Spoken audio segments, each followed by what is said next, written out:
Hi, it's Tom from Running Physio here. Today I want to talk to you about calf training for runners. Really important topic because we know the calf muscle is vital, particularly in our endurance runners. And there's lots of options that we can consider in terms of how we might strengthen them up during rehab. So in this video, I'm going to talk a little bit about positioning and how you can adapt that to achieve your goals, and also about how heavy we should be loading when we're trying to strengthen up the calf.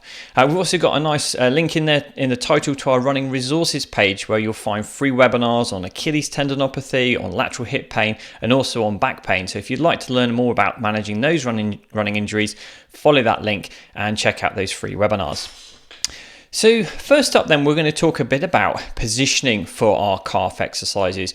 And one of the first things we need to consider with this is, are we going to work into dorsiflexion, or are we going to avoid going into that dorsiflexion range, particularly in the early stages? And this is quite important because I do think wherever possible, we want to strengthen the calf through range, which involves loading into dorsiflex positions. And it's important to load in these lengthened positions.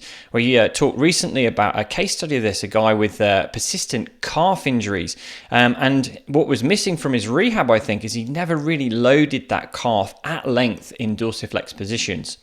So when he exposed the calf to stress in these lengthened positions running up hills, he'd get a recurrence of these calf injuries and he'd be back to the kind of drawing board again. So I think where possible, do load at length, do load into dorsiflexion, but there are some times when we would choose not to.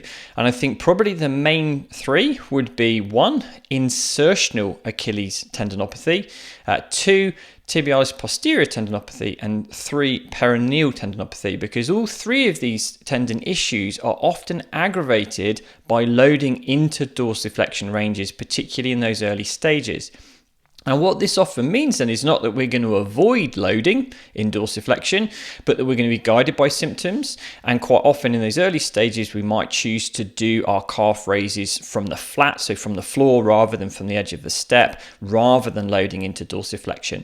We can often then add load to that to build up the strength in the tendon or the muscle and improve some load tolerance before very gradually introducing dorsiflexion, with the aim being towards the latter stages of rehab to load them through range. So first thought, do we load them into dorsiflexion? Wherever possible, yes, but there are some examples where we may not choose to do that in the early stages.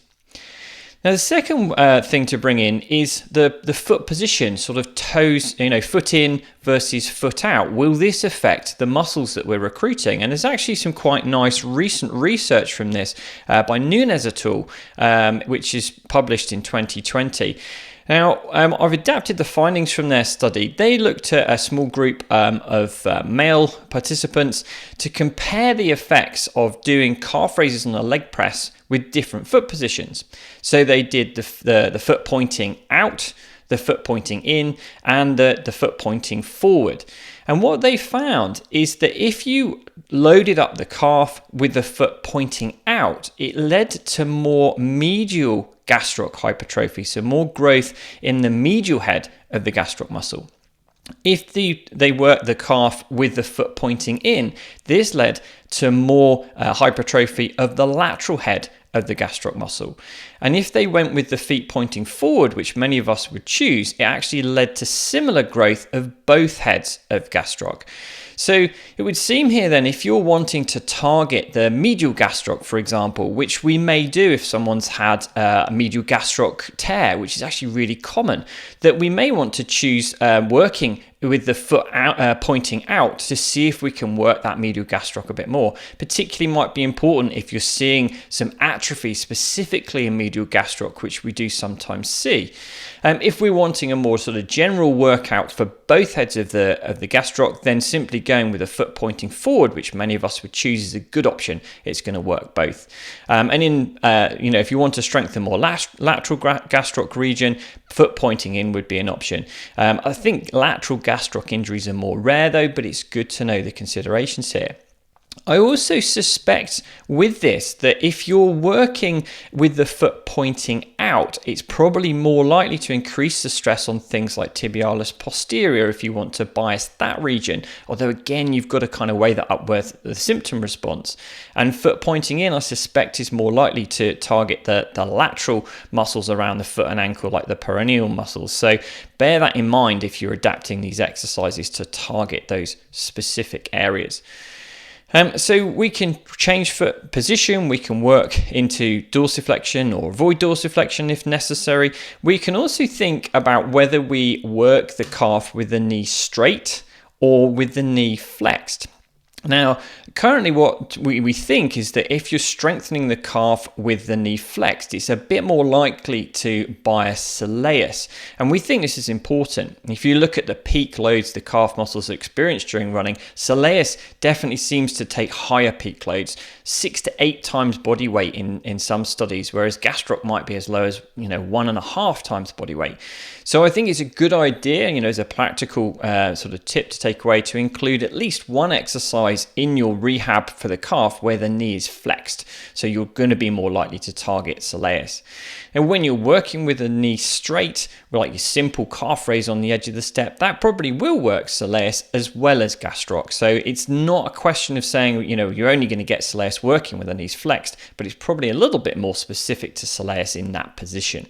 So a good mixture of some exercises with the knee straight, some exercises with the knee flexed is quite a good idea. And some of these have been used then in the research.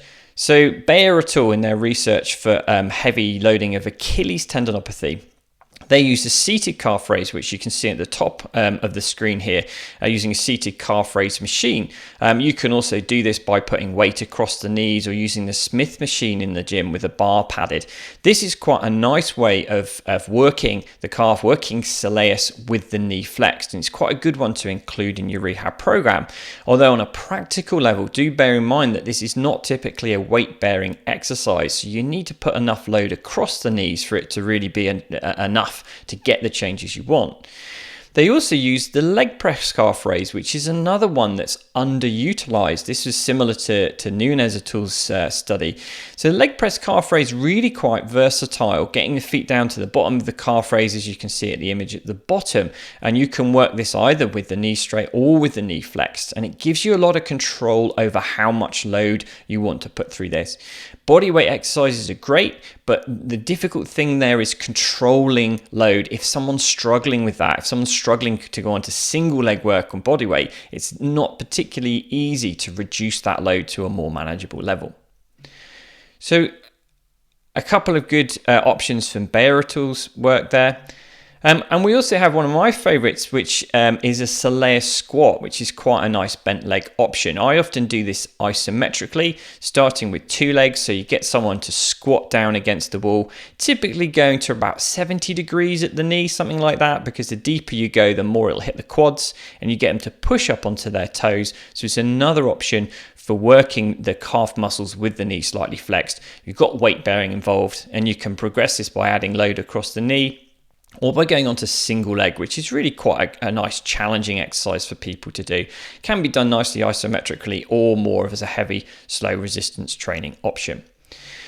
So a few thoughts there in terms of positioning, loading into or out of dorsiflexion, thinking about whether you position the foot pointing out, pointing in, or straight ahead, or whether you want to work with the knee flexed or straight. These can all be simple adaptations you can use depending on the patient's pain and pathology and overall presentation.